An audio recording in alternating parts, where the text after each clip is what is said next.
Hey guys, today we will discuss the second chapter of class 7th which is nutrition in animals। जैसे कि हम first chapter में कर चुके हैं, प्लांट्स अपना खुद से फूड प्रिपेयर कर सकते हैं by the process of photosynthesis, but animals cannot. Animals अपना फूड दूसरे प्लांट्स से या फिर ऐसे एनिमल्स से लेते हैं जो कि प्लांट ईटिंग है। सो इसका मतलब animals both eat both plants and animals. ये तो था सारा फर्स्ट चैप्टर का रिकॉलिंग कि हर एक ऑर्गेनिज्म को ग्रोथ करने के लिए, repairing and functioning of the body करने के लिए फूड ज़रूरी है।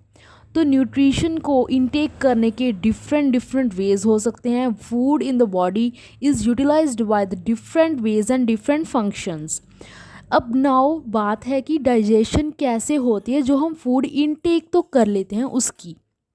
फूड के डिफरेंट डिफरेंट कंपोनेंट्स होते हैं, जैसे कि कार्बोहाइड्रेट्स बहुत ही कॉम्प्लेक्स सब्सटेंसेस होते हैं, इनको हम ऐसे ही डाइजेस्ट नहीं कर सकते। पहले ये small PCs, small complexes, simpler substances में ब्रेक होते हैं, तो हम इसको ईजिली यूज़ कर सकते हैं। सो सिंपल सब्सटेंसेस में ब्रेकन डाउन होने को डाइजेशन बोलते हैं। कार्बोहाइड्रेट्स को सिंपल सब्सटेंसेस में ब्रेक होने को डाइजेशन बोलते हैं। So now different ways of food taking. Food को हम कौन कौन से डिफरेंट वेज से टेक करते हैं। हर एक अपने ऑर्गेनिज्म का हर एक डिफरेंट वे होता है फूड को लेने का, उसको यूज़ करने का। जैसे ह्यूमिंग वर्ड्स हैं, वो नेक्टर को प्लांट्स में से सक करते हैं। ह्यूमंस एंड अदर एनिमल्स बहुत सारे ऐसे होते हैं जो मदर मिल्क को फीड करके ज़िंदा रहते हैं।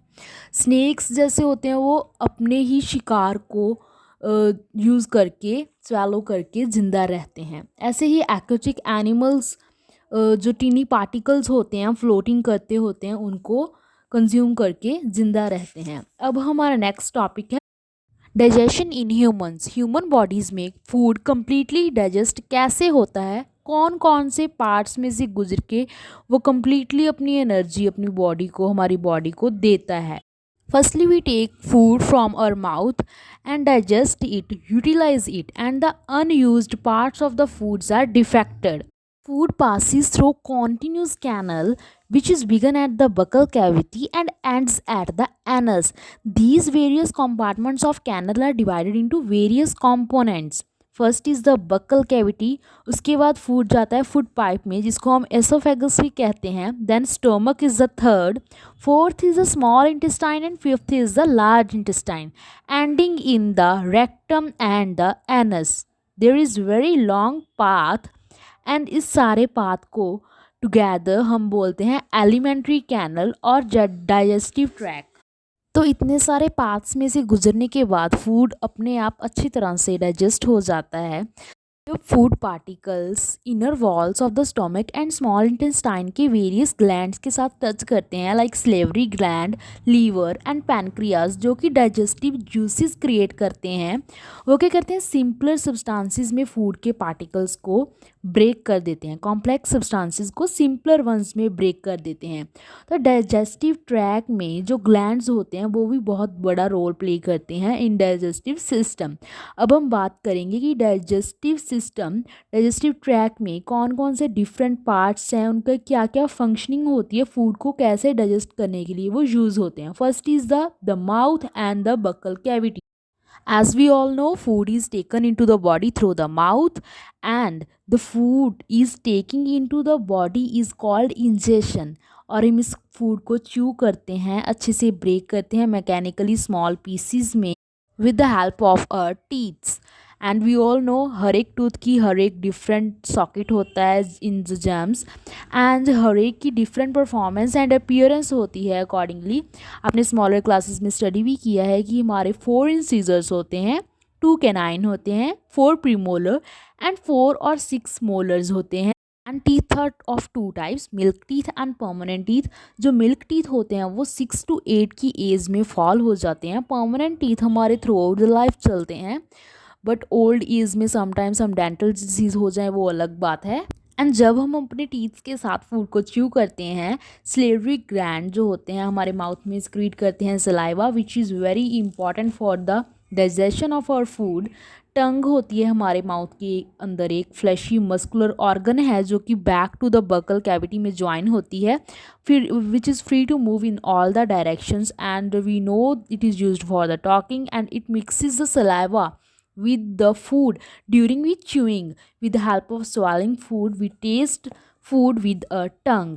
एंड इसके टेस्ट बर्ड्स होते हैं जो कि हमें डिफरेंट डिफरेंट फूड के टेस्ट को डिटेक्ट करने के लिए यूज़ होते हैं. इसके बाद हमारा फूड जाता है हमारे माउथ में से गुजर के फूड पाइप और एसोफेगस में. And this food pipe is run through the neck and the chest. Pipe थोड़ी थोड़ी सी मूवमेंट करती होती है ताकि फूड जो है वो डाउनवर्ड पुश हो सके. आपने सम टाइम नोट भी किया होगा, अगर हमारा स्टमक फूड को डाइजेस्ट एक्सेप्ट नहीं करता तो food is vomited out. Then the food is reached in the stomach and stomach is a thick walled bag जिसकी शेप फ्लैटेंड जे टाइप होती है जो कि एलिमेंट्री कैनल का सबसे ज़्यादा वाइडेस्ट पार्ट है. एंड फूड रिसीव होता है through the food pipe at the one end and open होती है to the small intestine and inner lining of the stomach secrete mucus, hydrochloric acids and the digestive juices. Mucus जो करता है हमारी stomach को lining को protect करता है एंड एसिड जो होते हैं वो बैक्टीरिया जो फूड के साथ एंटर हो जाते हैं हमारे अंदर वो मीडियम को एसिडिक बनाता है ताकि डाइजेस्टिव जूसेस उस पर एक्ट कर सकें. एंड देन डाइजेस्टिव जूसेस जो होते हैं प्रोटीन्स को सिंपलर सब्सटेंसेस में ब्रेक करते हैं. Then our food reaches into the small intestine and the small intestine is about 7.5 metre long. Secretions receive करता है from the liver and pancreas and इसके अंदर भी सेक्रेटिक जूसेस बहुत सारे प्रेजेंट होते हैं. एंड जो लीवर होता है रेडिश ब्राउन कलर का, इसके अपर पार्ट में एब्डोमेन के अपर पार्ट में राइट साइड में होता है. The largest gland in the body जो कि बाइल जूसेस को क्रिएट करता है एंड स्टोर करता है into the gall bladder. And bile plays very important role in the digestion of fats. Pancreas is the largest cream colored gland जो कि stomach के just below होता है. Pancreatic juices act on the carbohydrates, fats and proteins to change them into the simpler forms.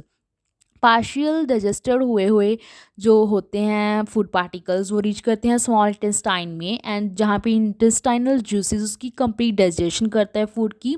And carbohydrates जो होते हैं वो ब्रेकन down हो जाते हैं into simple sugars such as glucose, fats and fatty acids and glycerol and proteins and amino acids. Then last part में absorption होती है फूड की स्मॉल इंटेस्टाइन में. जो डाइजेस्टेड फूड होता है वो ब्लड वेसल्स में से जाके इंटेस्टाइन की वॉल्स में जब टच करता है तो फूड की एब्जॉर्प्शन होती है. एंड जहाँ पे एब्जॉर्प्शन होती है वहाँ पे फिंगर लाइक आउटग्रोथ्स होते हैं जिनको हम विली बोलते हैं. विली क्या करते हैं, इंक्रीज कर देते हैं सरफेस एरिया फूड के डाइजेस्ट हुए फूड के एब्जॉर्प्शन के लिए. And the each villus has a network of thin and small blood vessels close to its surface. And villi जो होती हैं सारा डाइजेस्टेड फूड को एब्जॉर्ब करती हैं and absorbed substances then transport by blood vessels to the different organs of the body जहाँ पे complex substances जैसे कि प्रोटीन्स जो रिक्वायर होते हैं. एंड दिस प्रोसेस को हम असिमिलेशन बोलते हैं. In the cells glucose break down हो जाता है with the help of oxygen into the carbon dioxide and water जो कि एनर्जी रिलीज करता है. एंड जो अनडाइजेस्टेड फूड फिर भी रह जाता है unabsorbed food then enter into the large intestine. Large intestine is wider and shorter than the small intestine. इसकी लेंथ जो होती है 1.5 मीटर होती है. एंड इसके फंक्शंस क्या है, ये वाटर को एंड जो सॉल्ट्स रह जाते हैं अनडाइजेस्टेड मटेरियल्स में उनको एब्जॉर्ब करता है. And the remaining waste passes into the rectum and remain into the semi solid faeces. The vessel matter remove through the anus from the time to time. This is called digestion. जहाँ तक तो हो गया human beings में digestion कैसे होती है. अब हमारे 2 टॉपिक्स रह गए इस चैप्टर के जो कि है digestion in grass eating animals and amoeba में डाइजेशन कैसे होती है. सो हमारा नेक्स्ट टॉपिक है डाइजेशन इन ग्रास ईटिंग एनिमल्स. जैसे कि आप सब ने देखा होगा वो fellows and grass eating other animals continuously chewing करते रहते हैं जब वो खा भी नहीं रहे होते. तो क्या होता है, वो अपना फूड क्विकली सैलो कर लेते हैं. ग्रास वगैरह जो कुछ भी होता है उसको क्विकली लेके अपने पेट में स्टोर करके रख लेती हैं. जिस पार्ट में वो स्टोर करते हैं उसको रूमेन बोलते हैं. एंड जो फूड जाके स्टोर होता है उसको कड बोलते हैं. जो कड है दोबारा से माउथ में आता है in the form of small lumps. Then animals उसे च्यू करते हैं, उसे रूमिनेशन बोलते हैं. ह्यूमन पार्ट में जो फूड स्टोर होता है जिसको कड बोलते हैं जो दोबारा से वो च्यू करने के लिए माउथ में आता है तो उसको रूमिनेशन बोलते हैं। एंड जो एनिमल्स ये प्रोसेस फॉलो करते हैं उनको रूमिनेंट्स बोलते हैं। एंड जो ग्रास होता है वो बहुत ही रिच होता है सेलुलोज में, जो कि कार्बोहाइड्रेट्स की एक फॉर्म है। So ruminants like cattle, deer and etcetera, उनमें बैक्टीरियाज प्रेजेंट होते हैं रूमेन में, जो कि सेलुलोज को इजीली डाइजेस्ट करने में हेल्प करते हैं। बहुत सारे एनिमल्स एंड ह्यूमंस हम ऐसे भी हैं जो कि इस सेलुलोज को इजीली डाइजेस्ट नहीं कर पाते। And the animals which are like horses, rabbit, this have a large sac like structure, जिसको हम सेसम बोलते हैं, वो एसोफेगस में एंड स्मॉल इंटेस्टाइन के बिटवीन लाई करता है, जो कि सेलुलोज को डाइजेस्ट करने के लिए सर्टेन बैक्टीरियाज प्रोवाइड करता है, उसमें प्रेजेंट होते हैं, जो कि ह्यूमंस में प्रेजेंट नहीं होते। तो जहाँ तक तो हमने कर लिया एनिमल्स में प्रोसेस कैसे होता है डाइजेस्टिव सिस्टम का। तो अब small organisms which don't have mouth and digestive system, तो वो अपना फूड कैसे एक्वायर करते हैं, लेते हैं। बहुत ही इंटरेस्टिंग वे है ये फूड को इनटेक करने का। तो हमारा नेक्स्ट टॉपिक है feeding and digestion in amoeba. Amoeba एक माइक्रोस्कोपिक सिंगल सेल्ड ऑर्गेनिज्म है जो कि पॉन्ड्स में, पॉन्ड वाटर में होता है।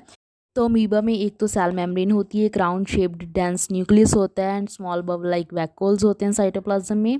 अमीबा कॉन्स्टेंटली अपनी शेप एंड पोजीशन चेंज करते रहता है। वो finger like projection and many other projections वो अटेन कर सकता है।